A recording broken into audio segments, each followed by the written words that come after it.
Tadi pagi saat jenazah suami saya dibawa keluar dari rumah, langit Sleman sudah kelabu sejak subuh. Awan tebal menggantung rendah seolah menahan hujan yang tak kunjung turun. Udara terasa berat di dada, atau mungkin memang dadaku yang sesak. Aku Sekar Ayu, 53 tahun, berdiri di depan cermin kamar dengan kerudung hitam yang baru kubeli kemarin sore. Kebaya sederhana warna coklat tua. Tidak ada riasan. Wajahku datar tapi hatiku remuk. Wiryawan Jatmiko, suamiku, meninggal 3 hari lalu karena serangan jantung mendadak di perjalanan pulang dari Surabaya. 58 tahun usianya. 24 tahun kami menikah. Masjid Al-Muhtadin tampak tua dan teduh dengan pohon beringin besar di halamannya. Aku tiba lebih awal, ingin duduk di belakang, tidak ingin mencolok. Di sepanjang jalan menuju masjid, beberapa orang menatapku dengan pandangan aneh. Bukan tatapan berduka, lebih seperti penasaran bercampur curiga. Aku menunduk, masuk ke ruang doa wanita, memilih syaf paling belakang. Kupikir akan bertemu teman-teman kantor Wiryawan, atau setidaknya tetangga yang kenal kami. Tapi sebagian besar wajah di sini asing bagiku. Mereka berbisik pelan ketika aku lewat. Ada yang menoleh lalu cepat-cepat berpaling. Suasana terasa salah, tapi aku belum paham kenapa. Tahlilan dimulai. Suara lantunan doa mengalun pelan. Aku mencoba fokus, tapi mataku terus melayang ke arah perempuan yang duduk dekat jenazah. Dia mengenakan pakaian hitam, jilbab rapi, wajahnya kaku dan mata sembab. Di sampingnya ada 2 orang dewasa, seorang pria berpakaian batik coklat tua dengan wajah tegang, dan seorang perempuan berjilbab abu-abu yang tampak murung. Aku tidak kenal mereka. Mungkin kolega Wiryawan dari luar kota, pikirku. Selesai tahlilan, aku mencoba mendekat. Ingin mengucapkan terima kasih kepada keluarga yang mungkin membantu mengurus pemakaman. Tapi begitu aku melangkah, pria muda itu berdiri. Matanya merah, tangannya menunjuk tepat ke wajahku. Masih bisa datang juga ya, Bu? Kamu itu selingkuhan Bapak. Suaranya keras, beberapa orang di sekitar langsung menoleh. Aku membeku, bibir terbuka, tapi tidak ada suara keluar. Selingkuhan? Apa maksudnya? Bagas, sudah. Perempuan di sampingnya menarik lengannya pelan. Tapi dia tidak membantah ucapan itu. Bahkan perempuan yang tadi duduk dekat jenazah, yang kupanggil Bu Halimah dalam hati, hanya menatapku dengan tatapan dingin. Tidak marah, tidak sedih, hanya kosong, seolah aku sampah yang tidak pantas ada di sana. Orang-orang mulai merekam diam-diam dengan ponsel. Ada yang berbisik lebih keras. Aku mendengar kata pelakor terucap dari belakang. Seseorang menyentuh bahuku, seperti ingin menjauhkanku dari kerumunan. Aku mundur selangkah, lalu berbalik dan pergi. Tanganku gemetar saat membuka pintu mobil di parkiran. Kunci hampir jatuh. Aku masuk, menutup pintu, dan hanya duduk di sana. Hujan mulai turun pelan, membasahi kaca depan. Aku tidak menyalakan mesin, hanya menatap kosong ke depan sambil suara Bagas terus berputar di kepalaku. Kamu itu selingkuhan Bapak? Aku istri sahnya. Kami menikah 24 tahun lalu di KUA Ngaglik. Ada buku nikah, ada saksi, ada wali. Kami tinggal bersama di rumah joglo warisan orang tuaku di Sleman. Tidak pernah ada orang ketiga. Wiryawan selalu bilang, "Nduk, kamu cukup bagiku." Kami tidak punya anak, tapi dia tidak pernah mengeluh. Dia selalu pulang, selalu ada. Tapi kenapa orang-orang tadi menatapku seperti itu? Aku menyalakan mesin dan pulang dalam diam. Tidak ada radio. Hanya suara hujan dan napas pendek yang tidak bisa kuhentikan. Sampai rumah, aku langsung duduk di lantai ruang tamu. Masih mengenakan kerudung basah. Rumah ini terasa asing. Foto pernikahan kami yang tergantung di dinding miring sebelah. Bantal di sofa masih bau parfum Wiryawan. Baunya membuatku mual. Aku mulai bertanya dalam hati, kenapa selama ini aku tidak pernah diajak ke acara keluarga Wiryawan? Dia selalu bilang keluarganya sudah tidak ada. Kenapa dia selalu pergi tepat di tanggal-tanggal tertentu setiap tahun? 4-5 bulan. Dalam setahun dia tidak di rumah. Proyek logistik katanya. Kawasan Timur Indonesia. Aku percaya karena dia konsultan senior. Gajinya besar. Kami hidup nyaman, tapi aku tidak pernah bertemu rekan kerjanya. Tidak pernah diajak ke kantor. Dia tidak suka difoto. Tidak main media sosial. Bilangnya biar hidup lebih tenang. Aku menurut saja. Aku berdiri dan berjalan ke kamar. Membuka lemari kerjanya yang biasa terkunci. Kuncinya masih ada di dalam dompet Wiryawan yang dikembalikan rumah sakit. Aku membuka lemari itu perlahan. Di dalamnya ada koper cadangan yang tidak pernah kusentuh. Aku buka resletingnya. Di dalam ada sarung bermotif kotak-kotak hijau, sajadah lipat warna krem. Wiryawan punya sarung sendiri di rumah, warna biru tua. Ini beda. Lalu ada charger ponsel model lama. Padahal dia selalu bilang anti teknologi, tidak suka ganti-ganti gadget. Dan di bagian paling dalam kantong koper ada sebuah foto. Buram, agak kusut, seorang anak perempuan kecil, mungkin umur 5 atau 6 tahun, tersenyum lebar sambil memegang balon. Aku tidak pernah melihat foto ini sebelumnya. Tanganku gemetaran. Aku duduk di tepi kasur, menatap foto itu lama. Siapa anak ini? Kenapa Wiryawan menyimpannya? Aku menutup koper, tapi tidak bisa menutup pertanyaan yang mulai memenuhi kepalaku. Lalu tiba-tiba ponselku bergetar. Pesan masuk dari nomor tidak dikenal. Buskar, saya teman lama Pak Wirya. Turut berduka. Semoga ibu kuat.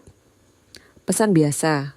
Tapi ada yang mengganjal. Aku balas dengan ucapan terima kasih. Tidak lama kemudian, pesan lain masuk lagi. Bu, maaf sebelumnya, ibu tahu soal keluarga Pak Wirya di Malang? Keluarga di Malang?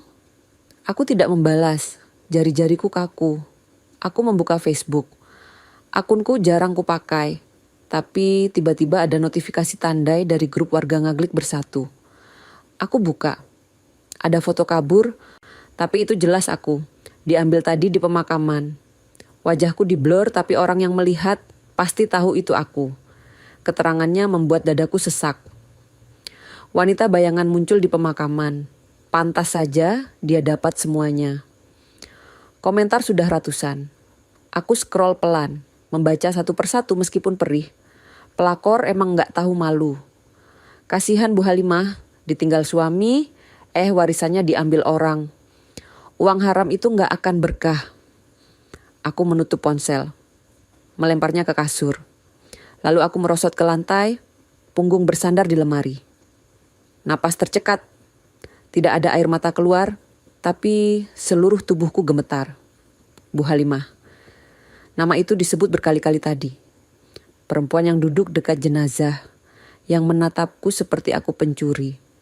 Seperti aku yang merenggut hidupnya. Aku tidak mengerti apa-apa. Tapi satu hal yang mulai jelas, aku bukan satu-satunya perempuan dalam hidup Wiryawan. Dan semua orang sepertinya sudah tahu, kecuali aku. 2 hari setelah pemakaman, aku tidak keluar rumah. Tirai jendela tertutup rapat. Lampu ruang tamu menyala siang malam, karena aku lupa mematikannya. Aku duduk di meja makan dengan tumpukan kertas dan dokumen lama yang kubongkar dari lemari. Tidak menangis, hanya diam, membaca satu persatu. Akta nikah kami, fotokopi KTP Wiryawan, kwitansi pembayaran listrik, air, pajak rumah. Semuanya atas nama kami berdua. Semuanya sah. Tapi kenapa aku merasa seperti hantu di kehidupanku sendiri? Aku ingat kotak besi kecil yang selalu tersimpan di bawah lemari Wiryawan. Dia bilang, itu berisi dokumen penting kantor. Aku tidak pernah membukanya karena dia bilang rahasia perusahaan. Kali ini aku tidak peduli lagi. Aku ambil kunci cadangan dari laci dapur, berjongkok di depan lemari, dan membuka kotak itu. Di dalamnya ada 3 lembar buku rekening bank. Semuanya atas nama Halimah binti Rais. Saldo terakhir tercatat puluhan juta rupiah. Ada juga kontrak sewa rumah di kawasan Telogoma, Malang. Kontraknya sudah berjalan 12 tahun.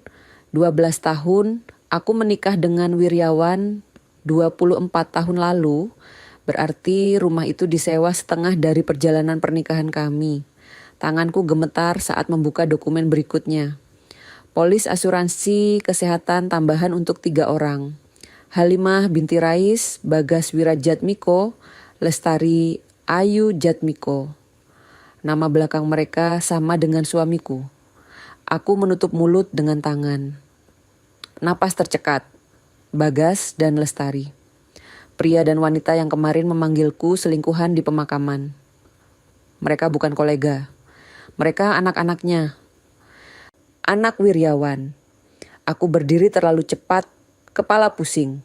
Aku jalan sempoyongan ke dapur, buka keran, cuci muka dengan air dingin.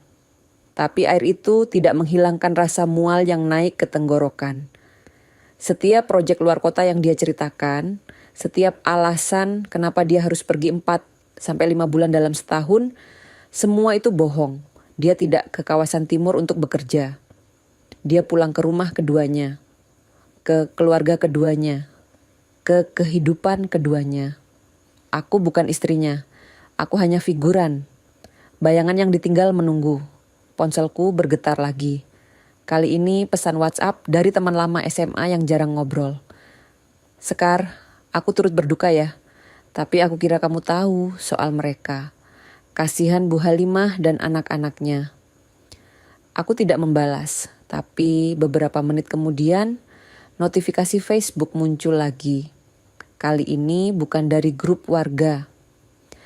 Ini dari akun gosip lokal bernama Info Sleman Update. Foto kabur waktu aku di pemakaman kembali muncul. Keterangannya lebih kejam. Wanita bayangan muncul di pemakaman suami sah orang.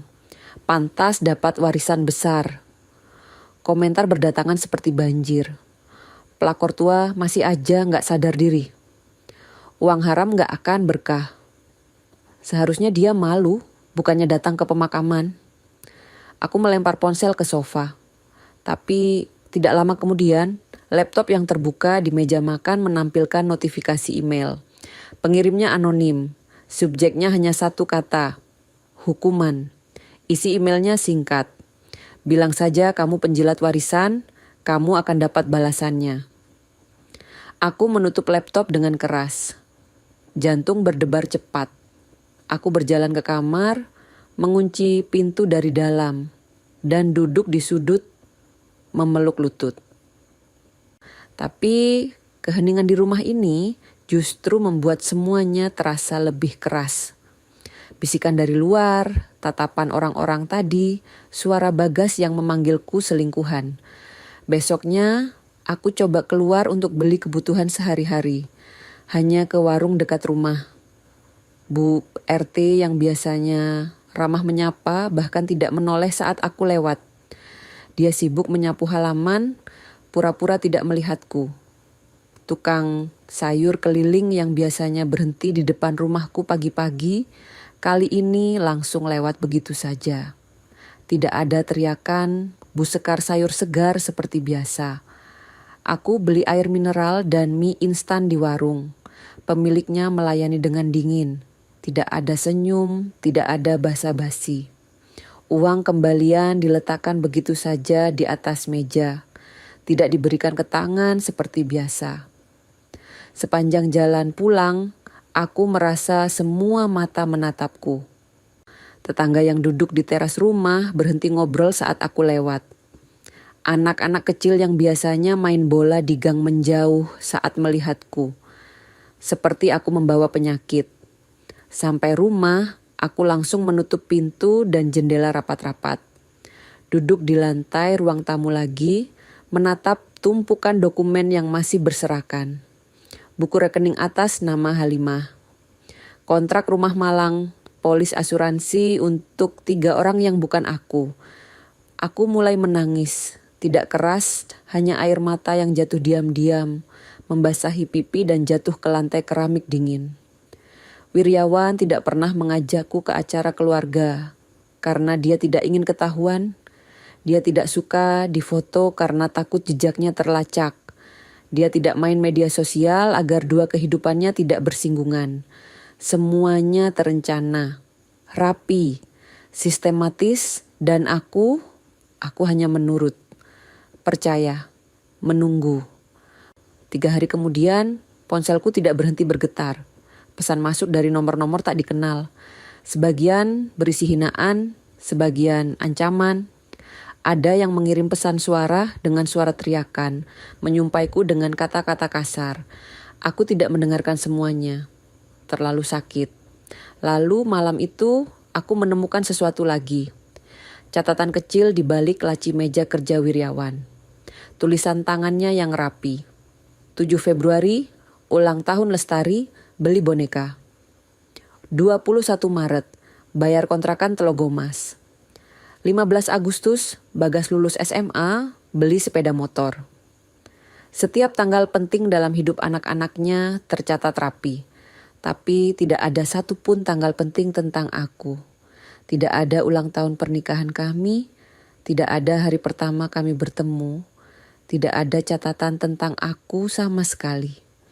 Aku merobek kertas itu, tapi berhenti di tengah. Tanganku turun lemas. Apa gunanya marah pada kertas? Dia sudah mati.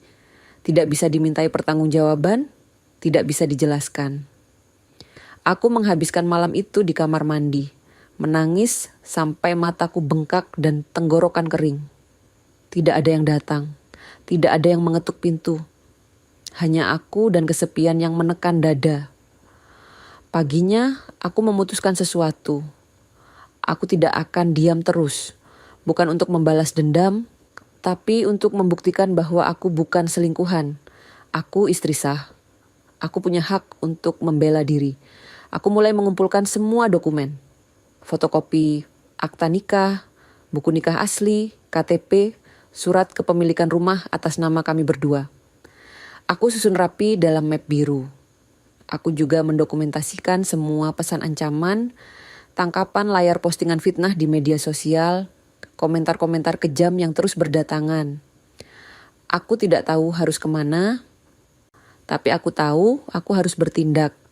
Kalau aku terus diam, mereka akan menang.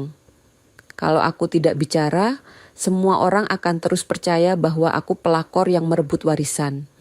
Tapi di tengah usahaku mengumpulkan bukti, notifikasi email masuk lagi. Kali ini bukan dari pengirim anonim. Ini dari kantor pengacara. Subjeknya resmi. Panggilan sidang gugatan warisan.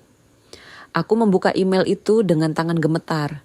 Isinya panjang, penuh istilah hukum yang tidak sepenuhnya kupahami. Tapi satu hal jelas, aku menjadi terdakwa. Pihak keluarga Halimah menggugat warisan Wiryawan dan mereka menyebutku sebagai pihak yang tidak berhak. Aku menutup laptop, duduk diam di kursi, tidak menangis lagi, air mataku sudah habis. Jadi begini jadinya, aku yang jadi korban, tapi aku yang disalahkan. Aku yang dikhianati, tapi aku yang harus membela diri di pengadilan. Aku yang ditinggal dalam kebingungan, tapi aku yang dituduh merebut apa yang bukan hakku. Wiryawan sudah pergi, tapi masalah yang dia tinggalkan baru saja dimulai. Ruang pertemuan kantor Notaris Wibowo terletak di pusat kota Yogyakarta. Gedung tua 2 lantai dengan cat krem yang mulai mengelupas. Aku datang pagi itu dengan map biru berisi semua dokumen penting. Tanganku basah keringat meski AC menyala dingin. Di ruangan itu ada meja panjang kayu jati tua yang mengkilap. Aku duduk sendirian di kursi pojok kanan, punggung tegak tapi dadaku sesak. Di seberang, Bu Halimah duduk dengan Bagas dan Lestari. Ada juga seorang pria berkacamata tebal, mengenakan jas hitam, kuasa hukum mereka. Bagas menatapku dengan tatapan tajam penuh kebencian. Tangannya mengepal di atas meja.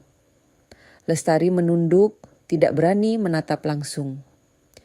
Bu Halimah duduk dengan wajah datar, seperti patung yang lelah. Notaris Wibowo masuk dengan membawa berkas tebal. Pria paruh baya dengan rambut beruban, kacamata bertengger di ujung hidung. Dia duduk, membuka berkas, lalu menatap kami semua sebentar. Baik, kita mulai pembacaan wasiat almarhum Bapak Wiryawan Djatmiko. Suaranya tegas tapi pelan. Ruangan hening, hanya suara kertas yang dibolak-balik dan napas kami yang terdengar. Notaris mulai membaca. Suaranya monoton, tapi setiap kata seperti palu yang memukul dadaku.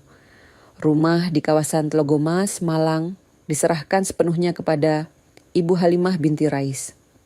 Bu Halimah tidak bereaksi. Bagas mengangguk pelan. Dana pendidikan sebesar 150 juta rupiah untuk Bagas Wiradjatmiko. Bagas masih mengangguk, matanya sesekali melirikku dengan penuh curiga.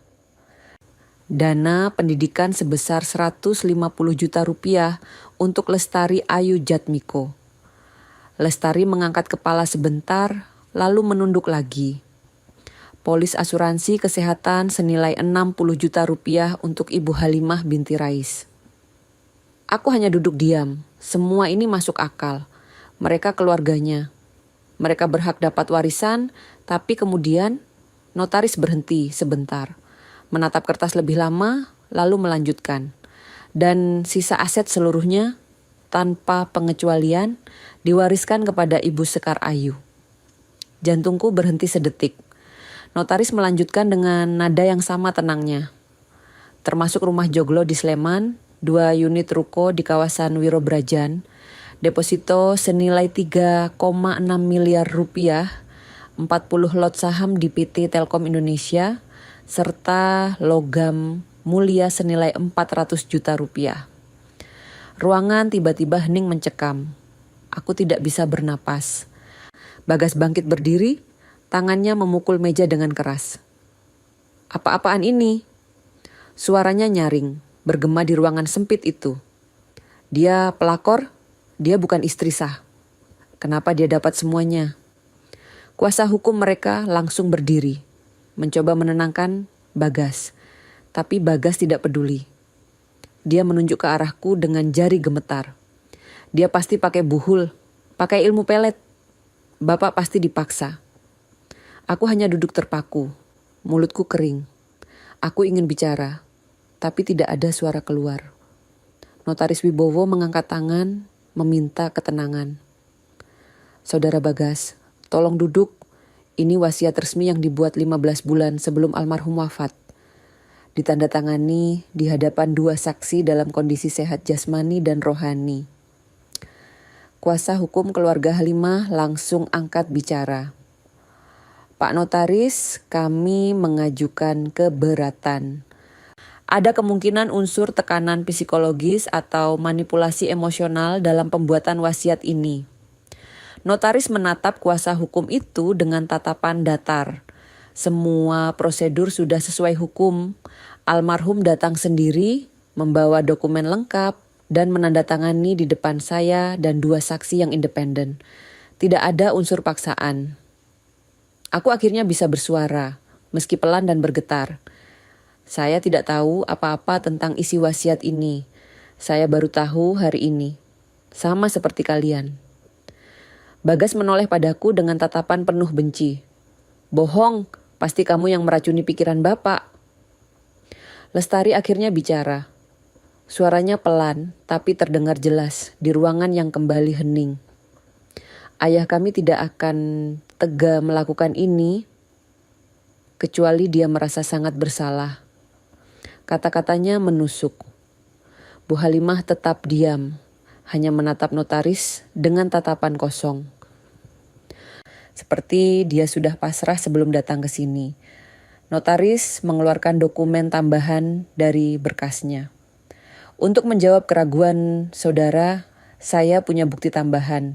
Ini rekam medis dari klinik Pakem, menunjukkan almarhum dalam kondisi mental stabil saat menandatangani wasiat. Ini juga pernyataan dari 2 saksi independen yang hadir saat itu. Kuasa hukum mereka menerima dokumen itu, membacanya sebentar, lalu menatap Bu Halimah. Dia menggeleng pelan. Tidak ada yang bisa dibantah lagi. Bagas masih berdiri, napasnya terengah-engah. Dia menatapku dengan mata penuh air, tapi bukan air mata kesedihan. Itu air mata kemarahan. Kamu merusak keluarga kami. Aku menggeleng pelan. Saya tidak merusak apa-apa. Saya juga korban di sini. Tapi kata-kataku seperti angin. Tidak ada yang peduli. Pertemuan berakhir dengan tegang. Notaris mengatakan, jika ada keberatan legal, bisa diajukan ke pengadilan. Tapi wasiat ini sah dan mengikat secara hukum. Aku keluar dari kantor notaris dengan langkah gontai. Di luar, beberapa orang menatapku dengan pandangan aneh.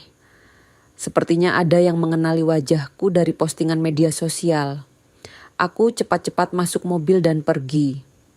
Di perjalanan pulang, ponselku tidak berhenti bergetar. Notifikasi terus berdatangan. Aku parkir di pinggir jalan sebentar, membuka ponsel dengan tangan gemetar. Sebuah akun Instagram gosip lokal bernama Yogya Update baru saja mengunggah story. Foto kabur dari kejauhan, tapi itu jelas aku saat keluar dari kantor notaris tadi. Keterangannya membuat dadaku sesak. Istri simpanan datang ambil warisan. 5 miliar lebih jatuh ke tangan pelakor. Komentar sudah ratusan dalam hitungan menit. Uang haram pasti gak berkah. Karma pasti datang buat dia. Kasihan keluarga sah yang ditinggal. Aku menutup ponsel, melemparnya ke jok sebelah. Tapi notifikasi terus berbunyi, seperti teriakan yang tidak bisa dihentikan. Sampai rumah, aku langsung masuk dan mengunci pintu. Menutup semua tirai, duduk di lantai ruang tamu dengan punggung bersandar di dinding dingin. 5 miliar lebih, aku tidak pernah meminta itu. Aku bahkan tidak tahu Wiryawan punya sebanyak itu. Aku hanya ingin hidup tenang, menikah dengan orang yang kucintai, dan tua bersama. Tapi sekarang aku dituduh merebut warisan, yang bahkan tidak kupahami dari mana asalnya. Aku menatap langit-langit rumah. Lampu kuning redup menyala sendirian. Wiryawan, kenapa kamu lakukan ini? Kenapa kamu tinggalkan aku dalam kekacauan ini? Malam itu aku tidak bisa tidur. Setiap kali menutup mata, wajah Bagas yang marah dan tatapan kosong Bu Halimah terus muncul. Besok pagi, aku berencana pergi ke pasar beli sayur. Tapi begitu buka pintu, aku langsung membeku. Di dinding rumahku, tepat di samping pintu utama, ada coretan cat merah menyala. Tulisannya besar, kasar, dan jelas. Pelacur warisan. Aku mundur selangkah, napas tersengal. Tetangga di seberang jalan menatapku dari balik pagar. Tidak ada yang menolong, tidak ada yang prihatin. Mereka hanya menonton, seperti aku tontonan sirkus yang pantas dihina. Aku masuk lagi ke rumah, menutup pintu, dan duduk di lantai. Kali ini aku menangis, keras. Sampai suara tidak keluar lagi, hanya isak tanpa suara yang memenuhi rumah kosong. Pagi itu aku tidak keluar rumah. Aku hanya duduk di balik pintu, menatap coretan cat merah di dinding luar yang masih terlihat dari celah jendela. Tetangga berlalu lalang seperti biasa, tapi tidak ada yang peduli. Bahkan Bu RT yang biasanya paling aktif mengurus warga, kali ini hanya lewat sambil berbisik dengan ibu-ibu lain. Ponselku tidak berhenti bergetar sejak pagi. 10 pesan masuk dari nomor tidak dikenal dalam 1 jam. Aku buka satu persatu dengan tangan gemetar. Dasar perempuan hina. Uang haram gak akan berkah. Mending kamu mati aja sekalian, Bu. Jangan merusak keluarga orang. Ada juga pesan suara. Aku nekat membuka salah satunya. Suara perempuan tua, keras dan penuh kebencian. Pelakor tua kayak kamu harusnya dikubur hidup-hidup, gak tahu malu. Aku langsung menutup ponsel, melemparnya ke sofa. Tubuhku gemetar. Ini bukan lagi soal warisan, ini sudah jadi perburuan. Notifikasi Facebook terus berdatangan. Aku membuka aplikasi meski tahu itu akan menyakitkan. Ada postingan baru di grup RT. Seseorang mengunggah foto anjingku Kunyit yang sedang kubawa jalan-jalan kemarin sore di dekat pasar. Foto diambil dari jauh, tapi jelas itu aku dan Kunyit. Keterangannya membuat perutku mual. Uang haram memang cocoknya buat peliharaan haram. Komentar ratusan. Sebagian besar menghina, sebagian lagi mengutuk. Ada yang bahkan menyebut aku tukang sihir karena memelihara anjing. Aku menutup aplikasi, tapi kepalaku sudah pusing. Sore itu aku keluar sebentar untuk beli beras di warung. Kunyit ikut bersamaku, berjalan setia di sampingku. Tapi di tengah jalan, sekelompok anak kecil tiba-tiba melempar batu ke arah Kunyit. Batu itu mengenai punggungnya. Kunyit menggonggong kesakitan, lari ke belakangku. "Anjing setan, pergi dari sini!" teriak salah satu anak itu. Aku menatap mereka, ingin marah tapi tidak ada kata keluar. Mereka masih anak-anak. Mereka hanya meniru apa yang didengar dari orang tua mereka. Aku pulang dengan cepat, membawa Kunyit yang masih ketakutan. Sampai rumah, aku periksa punggungnya. Ada luka kecil, tapi tidak parah. Aku obati dengan air hangat dan salep. Kunyit hanya menatapku dengan mata sedih, seperti dia paham kami berdua sedang dibenci. Beberapa hari kemudian, pengacaraku menelepon. Suaranya serius. "Buskar, ada masalah. Rekening bank ibu diblokir sementara oleh pengadilan. Ada gugatan dari pihak keluarga Halimah yang meminta pembekuan aset sampai kasus ini selesai." Aku terdiam. Tidak bisa mengambil uang. Bagaimana aku bayar listrik? Bagaimana aku beli makan? "Berapa lama pembekuan ini?" tanyaku pelan. "Belum jelas, Bu. Bisa berminggu-minggu, bahkan berbulan-bulan, tergantung proses hukum." Aku menutup telepon. Duduk di kursi makan dengan kepala tertunduk. Aku masih punya sedikit uang tunai, tapi tidak cukup untuk lama. Aku mulai memikirkan perhiasan yang diwariskan ibu dulu. Cincin emas, gelang, kalung. Aku tidak pernah berniat menjualnya, tapi sekarang tidak ada pilihan lain. Besoknya, aku pergi ke toko emas di pusat kota. Menjual 3 cincin emas dan 1 gelang. Uangnya cukup untuk beberapa bulan ke depan, tapi hatiku perih. Itu satu-satunya kenangan dari ibu yang masih kusimpan. Di tengah semua kekacauan ini, aku mulai berpikir, mungkin jika aku berbuat baik, mungkin jika aku tunjukkan bahwa aku bukan perempuan jahat seperti yang mereka tuduhkan, mereka akan percaya. Aku memutuskan untuk menyumbang sebagian uang yang baru kudapat. 50 juta untuk pesantren yatim di daerah Bantul, 25 juta untuk klinik pengobatan gratis di Sleman. Aku juga membayar biaya sekolah 2 anak tetangga yang tidak mampu, masing-masing 10 juta. Tapi bukannya dihargai, semua itu malah jadi bumerang. Postingan baru muncul di media sosial. Kali ini dari akun TikTok yang mengaku tetangga dekatku. Pelakor tiba-tiba rajin nyumbang. Bukti dia merasa bersalah. Uang penyesalan gak akan hapus dosanya. Komentar setuju semua. Kalau dia gak bersalah, kenapa nyumbang terus? Ini strategi dia biar kelihatan baik. Jangan tertipu. Aku merasa seperti tenggelam. Apapun yang kulakukan salah. Diam salah, berbuat baik juga salah. Aku mulai mengumpulkan semua bukti untuk membelaku. Surat asli dari notaris yang menyatakan wasiat sah. Bukti CCTV dari kantor notaris yang menunjukkan Wiryawan datang sendiri tanpa paksaan.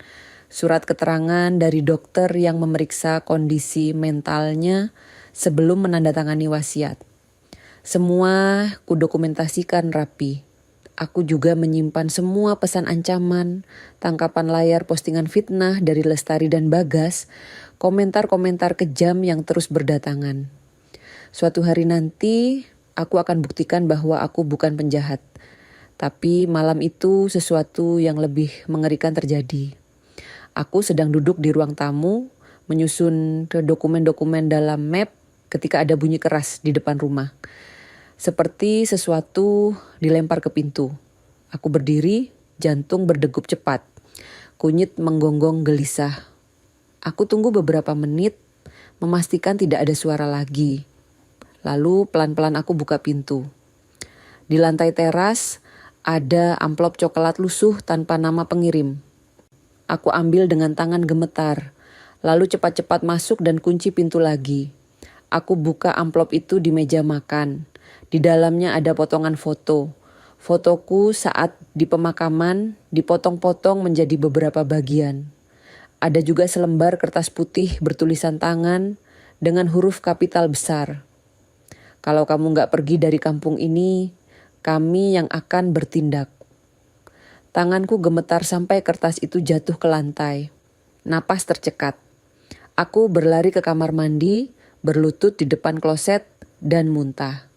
Tidak ada yang keluar kecuali cairan empedu pahit.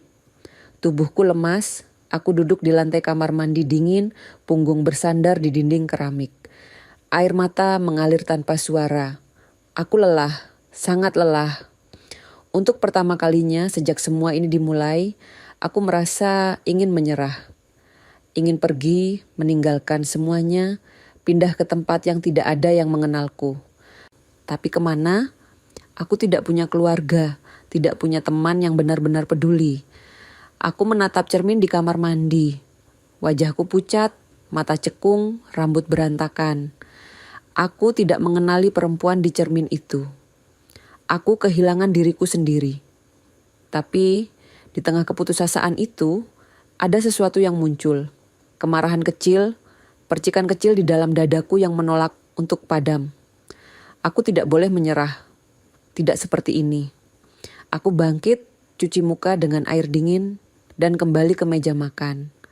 Aku ambil laptop, buka email, dan mulai mengetik. Kepada Ibu Halimah binti Rais, Ibu Halimah, saya tahu kita berdua korban. Saya tidak ingin perang ini terus berlanjut. Jika Ibu bersedia, saya ingin bertemu. Bukan untuk berdebat, tapi untuk memahami. Kita sama-sama disakiti oleh orang yang sama. Mungkin kita bisa bicara sebagai dua perempuan yang sama-sama hancur. Hormat saya, Sekar Ayu. Aku kirim email itu sebelum keberanianku hilang. Lalu aku duduk diam menatap layar laptop. Tidak ada balasan, 1 jam berlalu. 2 jam. Aku mulai pikir dia tidak akan merespons. Tapi tepat pukul 9 malam, notifikasi email masuk. Dari Halimah binti Rais, aku buka dengan tangan gemetar. Besok jam 9 pagi, di warung kopi Banyulangit, perbatasan Muntilan. Jangan terlambat. Singkat. Dingin. Tapi itu jawaban. Aku menutup laptop, menarik napas panjang. Entah ini keputusan bodoh atau harapan terakhir. Tapi aku sudah tidak punya pilihan lain. Besok, aku akan bertemu dengan perempuan yang semua orang anggap sebagai korban utama. Perempuan yang anak-anaknya membenciku. Perempuan yang mungkin juga membenciku. Tapi mungkin, hanya mungkin, kami bisa menemukan kebenaran di tengah semua kebohongan ini. Warung kopi Banyulangit terletak di perbatasan Muntilan, tempat netral antara Sleman dan Malang. Bangunan sederhana dengan atap seng dan dinding kayu.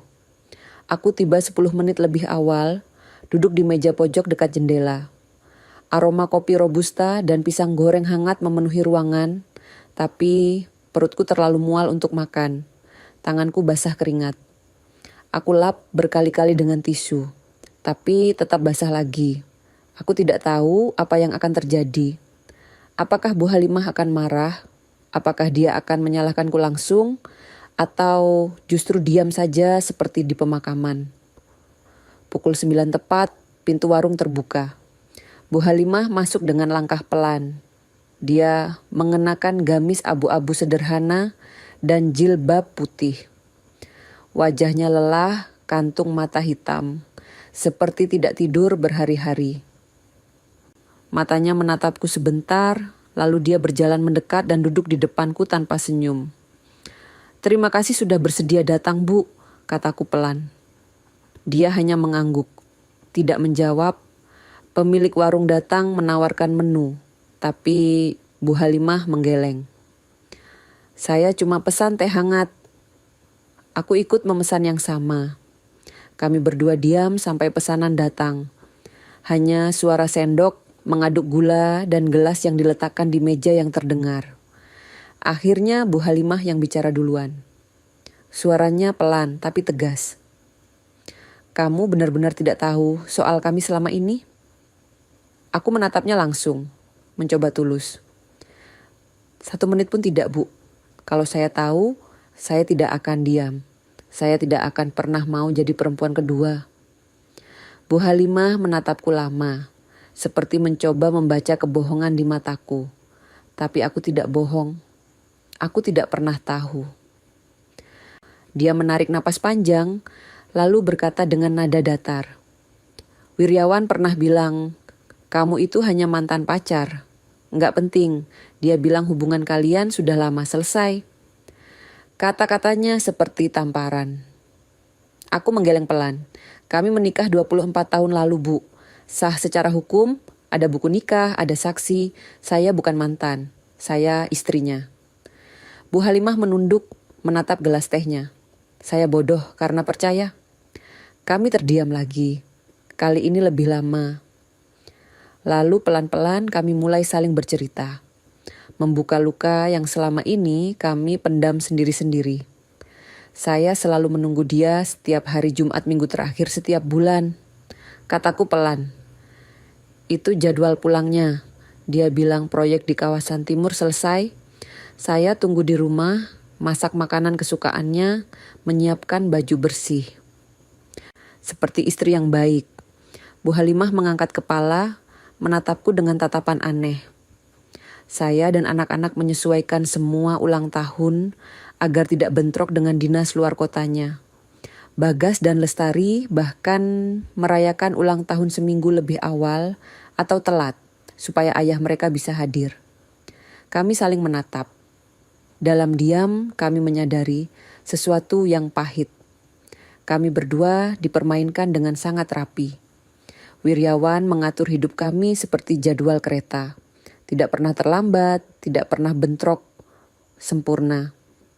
Saya kira saya yang ditoleransi, kata Bu Halimah pelan. Ternyata kita berdua hanya figuran di hidupnya. Aku mengangguk. Air mataku mulai menggenang, tapi aku tahan. Bu Halimah tiba-tiba mengeluarkan amplop lusuh dari tasnya. Dia letakkan di atas meja, mendorongnya pelan ke arahku. Ini salinan wasiat lama sebelum diubah. Aku membuka amplop itu dengan tangan gemetar. Di dalamnya ada fotokopi dokumen wasiat. Tertanggal 2 tahun sebelum Wiryawan meninggal. Aku baca pelan-pelan. Dalam versi itu seluruh aset jatuh ke tangan Bu Halimah dan anak-anaknya. Rumah, deposito, saham, semuanya. Tidak ada namaku sama sekali. Aku menatap Bu Halimah. Ibu tidak heran kenapa akhirnya semuanya diberikan ke saya. Bu Halimah menatapku dengan tatapan lelah. Mungkin itu cara dia menebus dosa. Mungkin kamu adalah rasa bersalahnya. Atau mungkin dia hanya bingung sampai akhir hayatnya. Siapa yang sebenarnya dia cintai? Kata-katanya menikam. Tapi aku tahu dia benar. Wiryawan tidak tahu cara menyelesaikan masalah yang dia buat sendiri. Jadi dia tinggalkan kami berdua dengan luka yang sama dalam. Aku menarik napas panjang, memantapkan diri. Bu Halimah, saya tidak ingin perang panjang. Saya tidak ingin jadi penangkap warisan seperti yang semua orang tuduhkan. Saya mau mengusulkan sesuatu. Bu Halimah menatapku penuh tanya. Saya akan berikan dana untuk cucu ibu, Untuk pendidikan mereka, masa depan mereka, saya juga akan donasikan sebagian besar ke yayasan sosial atas nama Pak Wiryawan. Saya hanya akan pertahankan rumah yang saya tinggali dan sebagian kecil tabungan untuk hidup. Bu Halimah terdiam, matanya berkaca-kaca. Kenapa kamu mau lakukan itu? Karena saya lelah, Bu. Lelah dibenci, lelah difitnah, lelah hidup dalam ketakutan. Uang sebanyak apapun tidak akan bisa beli ketenangan. Dan saya tahu ibu dan anak-anak ibu juga korban, sama seperti saya. Bu Halimah menunduk, mengelap mata dengan ujung jilbabnya. Dia diam lama, seperti berpikir keras. Akhirnya dia angkat kepala dan menatapku. Baik, saya setuju, tapi dengan syarat. Syarat apa, Bu? Semuanya harus ditulis hitam di atas putih, oleh notaris netral, dan dikonfirmasi tanpa kehadiran Bagas dan Lestari. Saya tidak mau mereka ikut campur lagi. Mereka sudah terlalu emosional. Aku mengangguk cepat. Saya setuju, Bu. Kami berdua berdiri. Bu Halimah mengulurkan tangannya. Aku sambut dengan tangan gemetar. Jabat tangan itu terasa berat, tapi ada sedikit rasa lega di dadaku. Terima kasih, Bu Halimah. Dia hanya mengangguk, lalu berbalik dan pergi meninggalkan warung. Aku duduk lagi, menatap gelas teh yang sudah dingin. Untuk pertama kalinya dalam berminggu-minggu, aku merasa sedikit tenang. Tapi ketenangan itu tidak bertahan lama. Keesokan paginya, ponselku meledak dengan notifikasi. Ratusan pesan masuk, sebutan di media sosial, tandai di grup-grup. Aku buka dengan perasaan tidak enak. Video pertemuan kami di warung kopi kemarin. Diambil dari meja belakang, tidak jelas tapi cukup untuk dikenali. Video diedit dengan narasi manipulatif, ditambah musik dramatik dan keterangan yang menyesatkan. Dua wanita licik atur strategi rebut warisan. Bukti baru. Video itu diunggah oleh akun TikTok bernama Lestari Official. Akun Lestari, anak Bu Halimah. Aku tonton sampai habis dengan tangan gemetar. Video dipotong-potong, percakapan kami tidak terdengar jelas. Tapi narasi yang ditambahkan membuat seolah-olah kami berdua berkonspirasi. Komentar sudah ribuan. Mereka pasti bagi-bagi warisan diam-diam. Pelakor dan istri sah kerjasama, cocok logi banget. Kasihan Bagas dan Lestari, dikhianati ibu sendiri. Aku menutup ponsel, melemparnya ke kasur, tubuhku lemas. Kami sudah sepakat damai, tapi anak-anaknya tidak terima. Mereka tidak mau percaya. Mereka tidak mau mengerti. Sore itu, pengacaraku menelepon lagi. Suaranya lebih serius dari biasanya. Bu Sekar, ada gugatan baru. Mas Bagas membuat laporan ke Pengadilan Tinggi Yogyakarta. Mereka minta sidang dibuka kembali dengan tuduhan pemalsuan warisan dan kerjasama terselubung antara ibu dan Bu Halimah. Aku tidak bisa bicara. Hanya diam dengan ponsel menempel di telinga. Bu, ibu masih di sana? Ya, jawabku pelan. Saya di sini. Sidang dijadwalkan 2 minggu lagi. Ibu harus siap dengan bukti dan saksi. Aku tutup telepon tanpa menjawab. Duduk di tepi kasur, menatap kosong ke dinding. Kami sudah coba berdamai. Tapi mereka tidak mau damai. Mereka ingin aku hancur. Benar-benar hancur. Dan kali ini, aku tidak tahu apakah aku masih punya kekuatan untuk melawan. Pagi itu langit Yogyakarta cerah, tapi hatiku gelap. Aku berdiri di depan gedung Pengadilan Tinggi Negeri Yogyakarta dengan kaki gemetar. Di luar gedung, wartawan sudah berkumpul. Kamera dan mikrofon siap menyergap siapa saja yang keluar masuk. Beberapa menatapku, berbisik satu sama lain. Aku menunduk, masuk cepat-cepat. Ruang sidang keluarga terasa dingin meski AC tidak terlalu kencang. Meja panjang kayu gelap, kursi empuk untuk hakim, dan bangku kayu keras untuk kami yang bersidang. Aku duduk di kursi kiri bersama pengacaraku, Pak Hendro, pria paruh baya dengan kacamata tebal dan tas kulit lusuh. Di seberang, Bagas datang dengan 2 pengacara baru. Keduanya muda, mengenakan jas mahal, dan membawa tas laptop branded. Bagas duduk dengan sikap tegar, dagu terangkat, seolah dia yakin akan menang. Lestari duduk di bangku belakang, wajahnya pucat, tatapannya kosong. Bu Halimah duduk terpisah di bangku tengah, sendirian. Hakim masuk, perempuan paruh baya dengan rambut disanggul rapi dan wajah tegas. Sidang dimulai. Pengacara Bagas langsung menyerang. Dia berdiri, membuka laptop, lalu menampilkan presentasi di layar proyektor. Yang Mulia, kami memiliki bukti baru yang menunjukkan adanya kerja sama terselubung antara Ibu Sekar Ayu dan Ibu Halimah binti Rais dalam memanipulasi warisan almarhum. Dia putar video pertemuan kami di warung kopi. Video yang Lestari unggah di TikTok. Di layar besar terlihat kami berdua duduk, berbicara, lalu berjabat tangan. Tapi tanpa suara asli, hanya narasi yang ditambahkan. Ini bukti mereka merencanakan pembagian warisan secara diam-diam, Yang Mulia. Mereka berpura-pura bermusuhan di depan umum, tapi sebenarnya bekerja sama. Hakim menatap layar dengan wajah serius, lalu menatapku. Ibu Sekar, apa tanggapan ibu? Aku berdiri dengan kaki gemetar. Suaraku pelan tapi aku coba tetap tegas. Yang Mulia, pertemuan itu adalah upaya kami untuk berdamai. Bukan konspirasi. Saya dan Bu Halimah sama-sama korban. Kami ingin menyelesaikan masalah ini tanpa permusuhan. Pengacara Bagas menyela dengan nada tinggi. Tapi kenapa diam-diam, Yang Mulia? Kenapa tidak melibatkan keluarga? Ini jelas bukti mereka menyembunyikan sesuatu. Pak Hendro berdiri, membuka tasnya, mengeluarkan beberapa dokumen.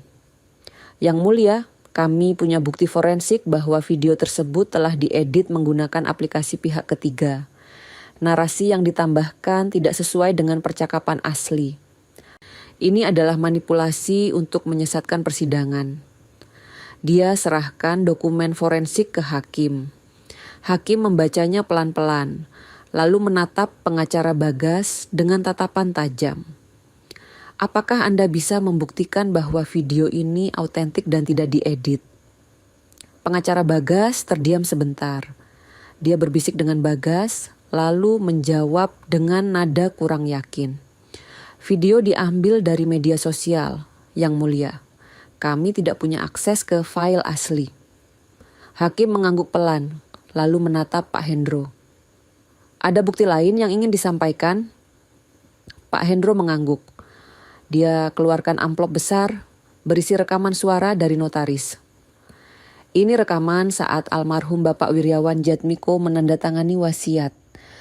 Beliau datang sendiri, tanpa tekanan, dalam kondisi sehat. Ada 2 saksi independen yang hadir. Kami juga membawa mereka hari ini untuk memberikan kesaksian. 2 orang masuk ke ruang sidang, seorang pria tua dengan kemeja putih dan seorang perempuan paruh baya dengan blazer biru. Keduanya adalah saksi yang hadir saat Wiryawan menandatangani wasiat. Mereka bersaksi satu persatu, menceritakan bagaimana Wiryawan datang sendiri, tenang dan jelas dalam perkataannya. Tidak ada tanda-tanda tekanan atau manipulasi. Setelah kesaksian selesai, ruangan hening.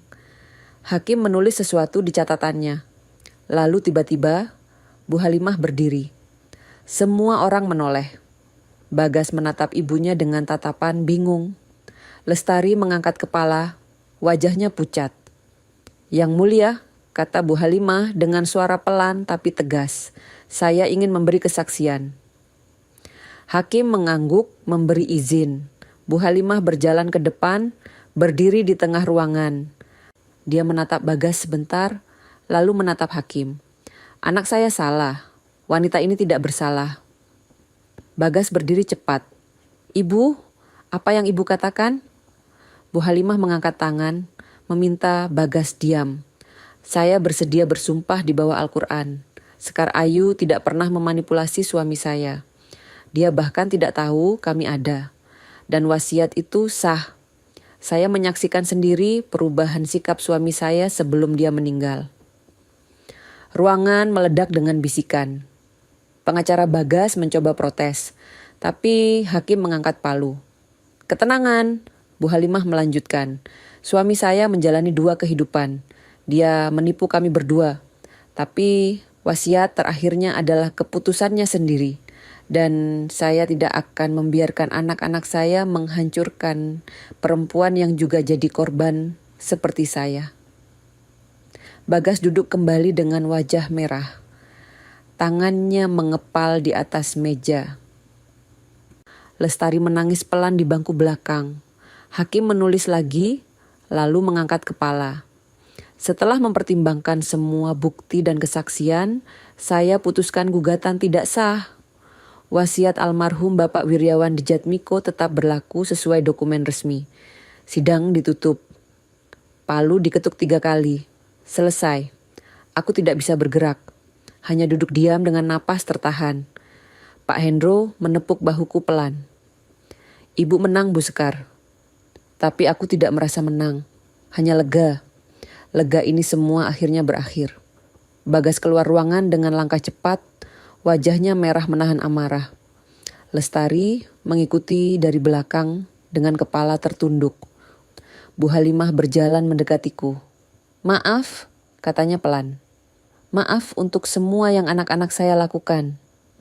Aku menggeleng, air mata mulai jatuh. Terima kasih, Bu. Terima kasih sudah mau bicara. Kami berdua berpelukan sebentar. Pelukan singkat tapi hangat. Lalu Bu Halimah pergi, meninggalkan aku yang masih berdiri sendirian di ruang sidang yang mulai kosong. Minggu-minggu setelah sidang, hidup Bagas hancur. Pekerjaannya di perusahaan properti dihentikan karena skandal ini merusak reputasi perusahaan. Rekan bisnisnya satu persatu memutus kerjasama. Bahkan istrinya menggugat cerai dan membawa anak-anak mereka pindah ke Bandung. Lestari menghilang dari media sosial. Semua akunnya dihapus. 2 minggu kemudian, aku menerima surat darinya. Tulisan tangan di atas kertas putih polos. Bu Sekar, saya minta maaf. Saya terlalu emosional. Saya tidak tahu apa yang harus saya lakukan. Maafkan saya. Aku simpan surat itu di laci. Tidak membalas tapi juga tidak membuangnya. Aku menjual rumah joglo di Sleman. Uangnya kubagi sesuai kesepakatan dengan Bu Halimah. Sebagian untuk cucu-cucunya, sebagian untuk yayasan sosial atas nama Wiryawan. Dan sisanya untuk aku hidup sederhana. Aku pindah ke rumah papan kecil di lereng Gunung Sumbing. Jauh dari keramaian, jauh dari tatapan menghakimi. Rumah sederhana dengan teras kayu dan halaman kecil penuh bunga liar. Kunyit ikut bersamaku, tidur di kaki ranjang setiap malam. Aku mulai bekerja sebagai relawan di perpustakaan desa. Mengajar anak-anak kecil membaca, membantu mereka mengerjakan PR, mendengarkan cerita mereka. Di desa ini tidak ada yang tahu masa laluku. Mereka hanya kenal aku sebagai Bu Sekar Pustakawan. Bukan janda perebut warisan, bukan pelakor, hanya Bu Sekar. Bu Halimah sering datang setiap bulan, membawa kue dan cucu-cucunya. Anak-anak kecil itu lari-lari di halaman, tertawa, bermain dengan kunyit. Mereka memanggil aku Bude Sekar dan menggambar rumahku dengan krayon warna-warni. Kami tidak pernah membicarakan masa lalu lagi. Tidak perlu. Luka kami sama, tapi kami memilih tidak saling menyakiti lagi. Suatu hari, salah satu cucu Bu Halimah, seorang anak perempuan berusia 6 tahun bernama Anya, menggambar di teras rumahku. Dia gambar aku, kunyit, dan bunga di tangan. Lalu dia berikan gambar itu padaku dengan senyum lebar. Ini buat Bude. Aku terima gambar itu dengan mata berkaca-kaca. Aku tempelkan di dinding kamar, tepat di sebelah jendela. Setiap pagi aku bangun, aku melihat gambar itu. Dan aku tersenyum kecil. Malam itu, hujan pertama turun di awal musim hujan. Aku duduk di teras dengan secangkir teh hangat, mendengarkan suara hujan membasahi tanah kering. Kunyit tidur di pangkuanku, napasnya pelan dan tenang. Aku buka buku harian lama yang sudah lama tidak kusentuh, mengambil pulpen dan menulis satu kalimat di halaman kosong. Dia menghancurkan hidup saya, tapi saya memilih tidak mati bersamanya. Aku tutup buku itu, letakkan di meja kecil, lalu menatap hujan yang turun semakin deras. Angin dingin menerpa wajah, tapi aku tidak kedinginan. Aku merasa hangat. Untuk pertama kalinya dalam waktu lama, aku merasa hidup. Wiryawan sudah pergi. Luka yang dia tinggalkan tidak akan pernah hilang sepenuhnya. Tapi aku tidak akan membiarkan luka itu membunuhku. Aku memilih hidup. Aku memilih bangkit. Aku memilih memaafkan, bukan karena dia pantas, tapi karena aku pantas untuk tenang. Dan di rumah kecil ini, di lereng gunung yang tenang, dengan kunyit di sampingku dan gambar anak kecil di dinding, aku akhirnya menemukan kedamaian yang selama ini ku cari.